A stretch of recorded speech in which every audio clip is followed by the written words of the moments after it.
Hello, brothers and sisters. The title of the message today is Returning to the Source of Life, Book 3, The Abundance of Life, number 11, Good Shepherd, number 2. That man listened to our church message for several decades and took part in our church summer retreat one time. His younger brother is a pastor in Japan. He himself listened to our church message tapes and sent tapes to his younger brother in Japan. He is such an excellent Christian wherever he might have gone, and he received respect from all men.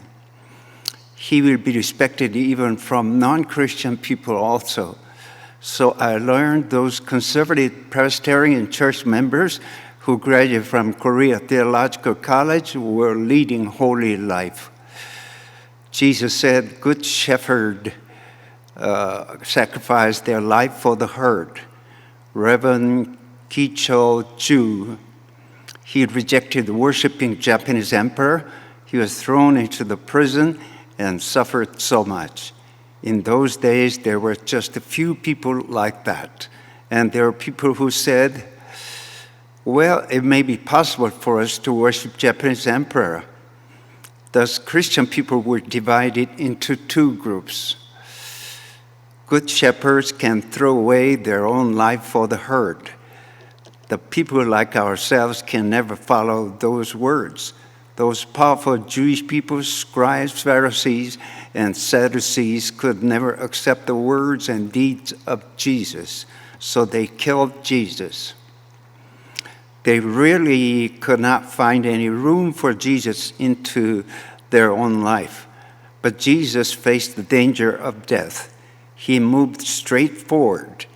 If you try to imitate Jesus, to what extent, how much deep should we imitate him? That was a difficult question.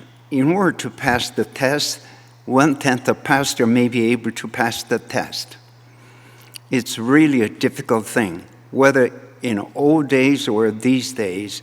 In order to become a good pastor, people must try hard in order to meet the need of Bible criteria.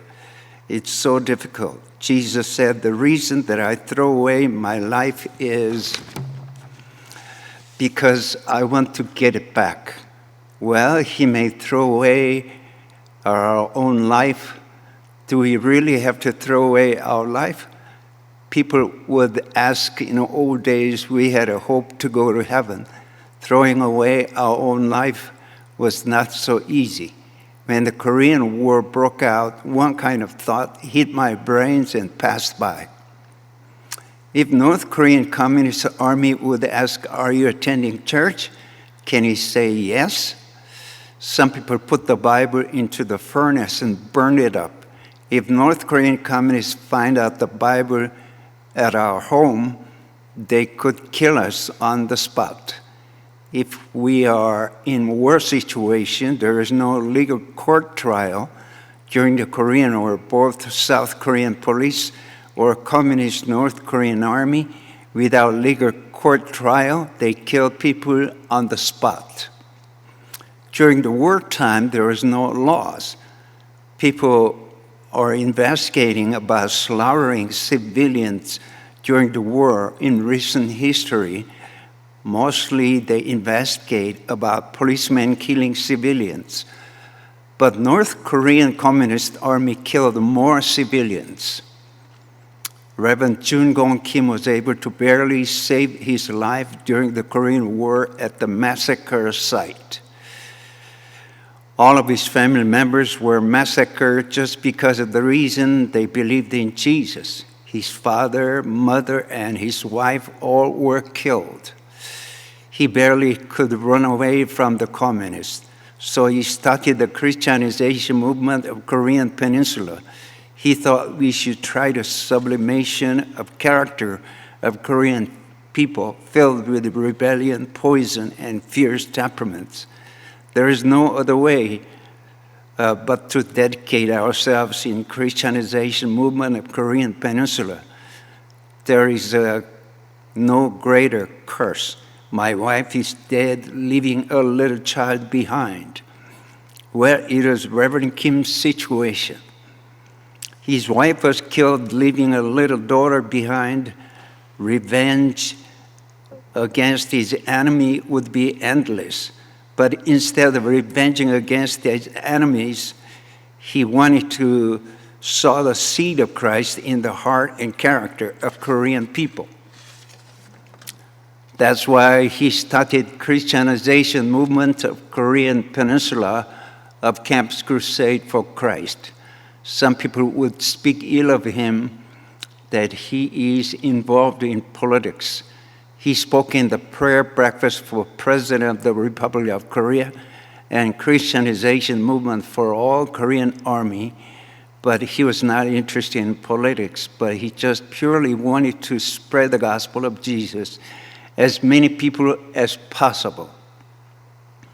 He's truly a patriot, and he was a true Christian. People are moved after they read a biography of Bonhoeffer of Germany.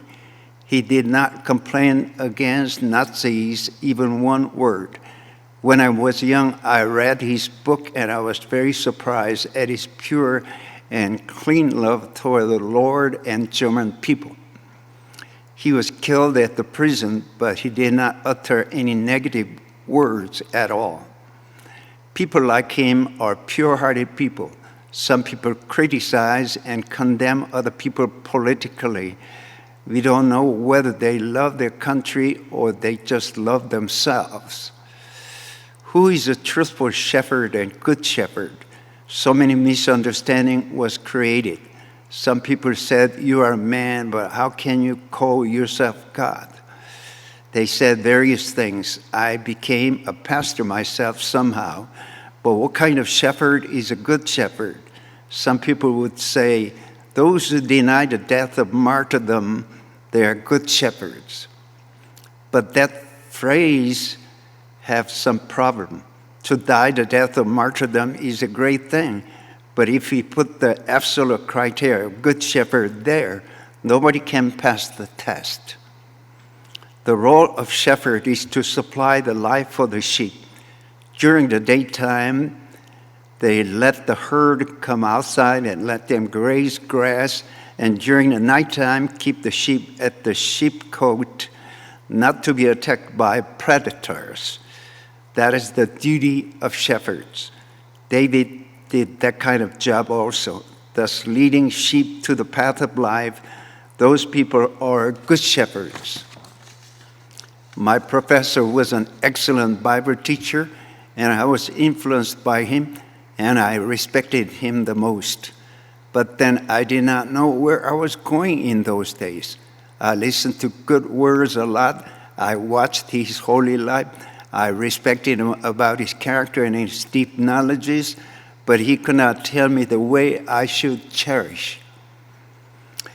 He could not show me the way. Now I have found out the way, and as I look back, he could not become my pathfinder.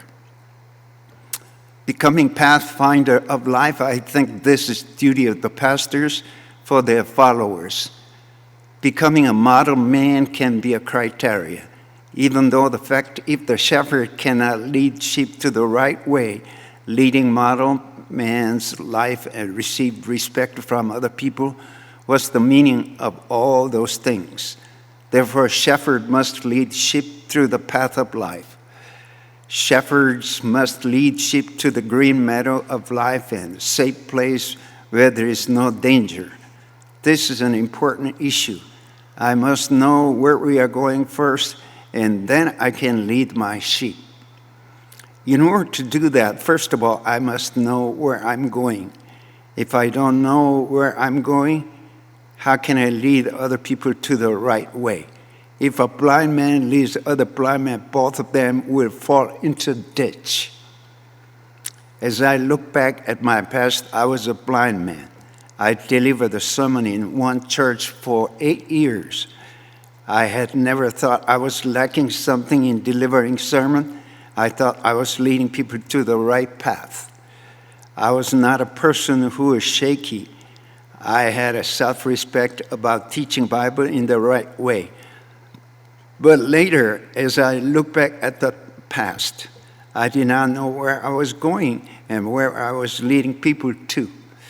Suppose I could not meet my pathfinder, I could have led my life in such a way. There are many good words in the world, not just the Bible. In 4 books and 3 Bibles in Confucianism, there are high-dimension teachings. Nona was not written directly by Confucius, but it is the recording about the conversation between Confucius and his disciples. Mencius is a recording between Mencius and kings, discussing all issues in the kingdom, discussing how they could reign the kingdom and how could they treat the people in the right way. Tehag is a king's book. How should king behave? That is the content of the book. Ethics and morality living in this world, studying 4 books and 3 Bible books in Confucianism is enough. If people can abide by those books, they all can become noble people and saints. Jungyong means moderate way. There is an expression, more is just as bad as less. We must cherish the path which is not lacking and not overflowing. Those Confucianist people read those excellent books lifetime. What better word would they need? But then why is Jesus so important? It is because Jesus is our way. Jesus said, I'm the way. Jesus is the way which leads us to the Father.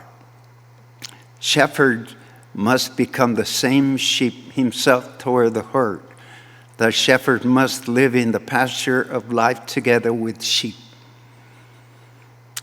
I eat other kind of food and let the sheep eat the grass. That's not right. As we have the same kind of life, I must eat the grass and the sheep must eat the grass also. Therefore, I think the shepherd who walks through the same path with the sheep is a truthful shepherd. Something may be lacking a little bit, but the path must be one path.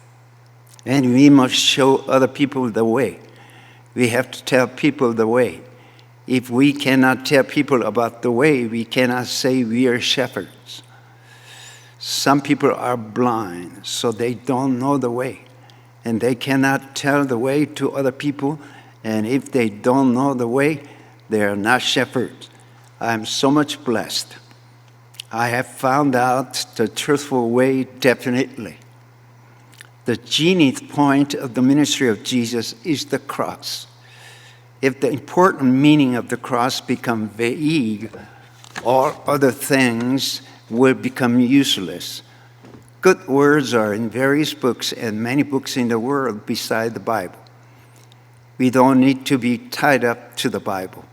Jesus is quite different from other great leaders in other religions. It is because he became our way. As he became our way, that's why Jesus is so important for us. We don't know about other things, but Jesus becoming the way for every man in the world, it is so important. Whether we can walk smooth or rough or tough, the way is absolutely necessary. The final destination may be very good, but without the way, we cannot go there. Thank you. Hallelujah. May God bless every one of you. Thank you again. Thank you. Thank you.